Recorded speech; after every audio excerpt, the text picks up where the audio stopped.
Este programa é livre para todos os públicos.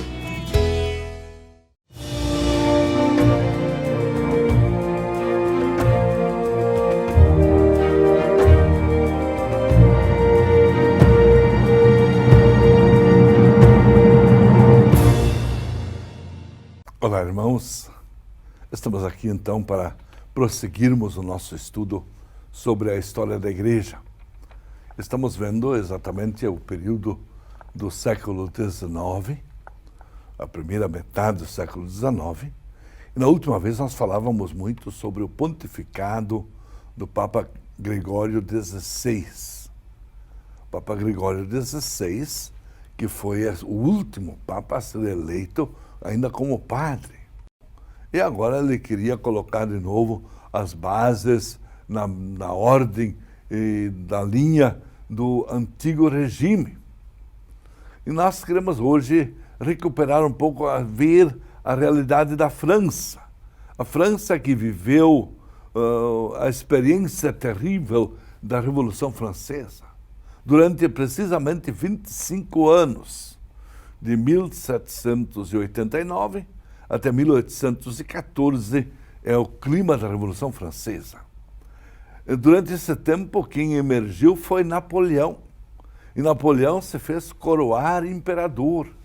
Depois ele teve uma vergonhosa derrota na Rússia e foi caindo também na França e foi deposto em 1814. E voltou à monarquia.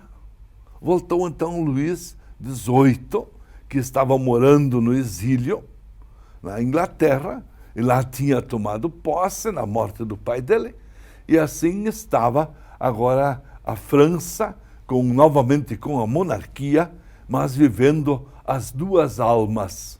Fala-se em duas almas da França.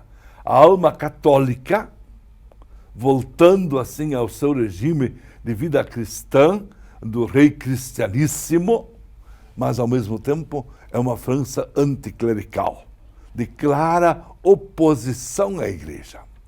Então o que faz Luís XVIII? Antes de tudo, uma vida totalmente orientada para a direita. Temos sempre mais leis a favor da Igreja, uma retomada do antigo regime. A lei do repouso dominical, como reação ao que tinha sido estabelecido durante a Revolução Francesa. Depois, a lei da proibição de qualquer ataque à Igreja através da imprensa. Isso, aliás, depois passa a ser como uma censura à imprensa, porque ele não permitia que a imprensa publicasse qualquer palavra contrária à Igreja. A lei que aboliu o divórcio. O divórcio foi abolido, volta depois a ser restaurado em 1884. Mas leis favoráveis às novas congregações de vida ativa. Em 1828, temos leis sobre o seminário, libertando a liberdade, exigindo a aprovação dos professores e dos livros que fossem utilizados nos seminários. Portanto, realmente metendo-se em todos os campos da vida da Igreja.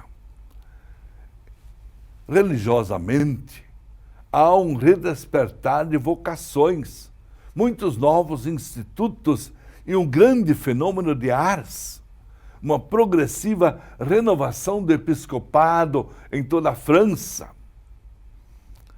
Em oposição a tudo isso, desenvolve-se também um forte anticlericalismo, que se manifesta nas edições de livros proibidos. Quanto mais contra a Igreja, mais sucesso fazem os livros. E também surge em toda parte, de novo, um anti-jesuitismo. Isto é, um esforço de ser cada vez mais contra os jesuítas, essa congregação restaurada em 1814. Veio então a Revolução de 1830. Aliás, fala-se em revolução porque houve uma troca de governo. dentro da própria monarquia. Carlos X, que era todo favorável à igreja, talvez até demais favorável à igreja, favorecendo demais as coisas da igreja, ele foi aconselhado pela própria família a tomar essa atitude. Renunciou em favor de um primo, que era Luiz Felipe, que era de uma outra linha, um pouco menos de direita, um pouco mais centralizado, e ele então renunciou em favor do primo Luiz Felipe, de uma tendência mais moderna para a época. E isto foi imediatamente aceito pela igreja.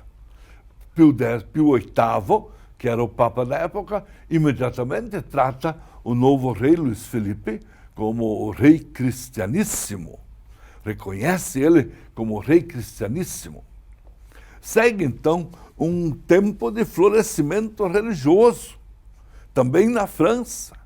Muitas vocações, novas congregações, vida ativa, um entusiasmo religioso em toda parte, ainda sempre motivado pelo grande fenômeno de Ars, porque em Ars estava lá um pároco muito simples, um homem dedicado, um homem de oração, um homem que tomou 3 iniciativas.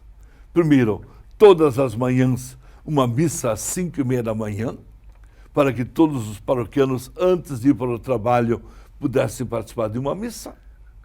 Depois, na hora que eles voltassem do trabalho para o repouso do meio-dia, uma catequese às 11:30, até o meio-dia. Depois eles iam para casa, para o seu almoço, e no final da tarde ele atendia as confissões. Então todos podiam passar pela igreja e eram atendidos em confissão. Com isto ele conseguiu não só transformar a vida de Ars, mas conseguiu atrair para Ars populações de toda a França que iam lá em busca de uma palavra, em busca de conversão. Tanto que os próprios papas estavam preocupados com o que estava acontecendo em Ars e mandavam para lá ver o que estava acontecendo. E quando voltavam as pessoas de Ars diziam: lá está um padre fazendo aquilo que padre precisa fazer. Ele realmente vive como padre e faz este extraordinário sucesso. Então os bispos ficaram até preocupados com o surgimento de tantos novos institutos, muitos deles até paralelos, abrangendo a mesma área, sempre atingindo especialmente os pobres. Porque essa é uma verdade que passava de ponta a ponta por toda a Europa. O povo, a população era pobre.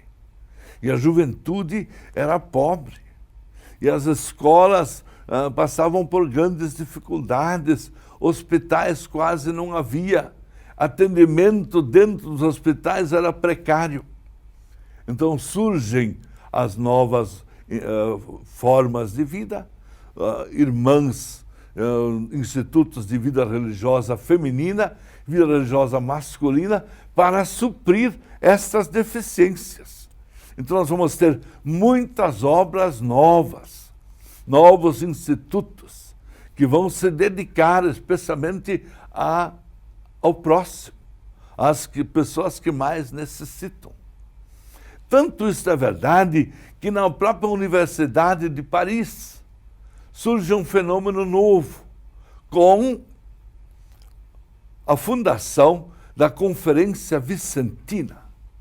Um professor universitário, um leigo, chamado Frederico Ozanam, ele cria dentro da universidade os círculos chamados Conferências Vicentinas, que eram então grupos de homens, jovens e adultos, que se reuniam com uma forte espiritualidade centralizada em São Vicente de Paulo, na vida de São Vicente de Paulo, os escritos de São Vicente de Paulo, e eles então, a partir desses estudos e desta espiritualidade, eles iam aos mais ricos pedir ajuda, e os ricos ajudavam, para que com esses recursos arrecadados, eles pudessem socorrer as necessidades dos irmãos mais pobres.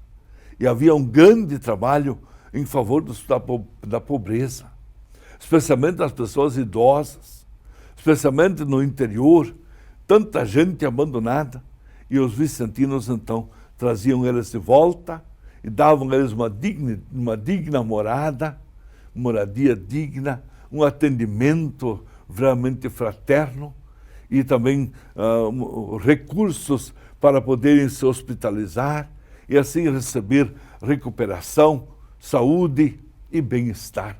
Um grande sucesso a obra de Frederico Ozanam. Espalhou-se por toda a França, depois por toda a Europa e até no final do século ela chegou ao Brasil.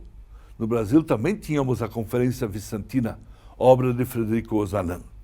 Também na mesma época nós vamos ter na França um grande redespertar ao estudo da patrística, dos Santos Padres. É o tempo que se faz uma nova edição do Migne. Migne é uma coleção de textos dos antigos padres da Igreja, onde está toda a doutrina como ela foi formulada nos primeiros séculos do cristianismo. Todos esses textos preciosíssimos da antiguidade foram colocados num elenco na patrística, na obra patrística de Migne. Migne, portanto, o homem que recupera a patrologia.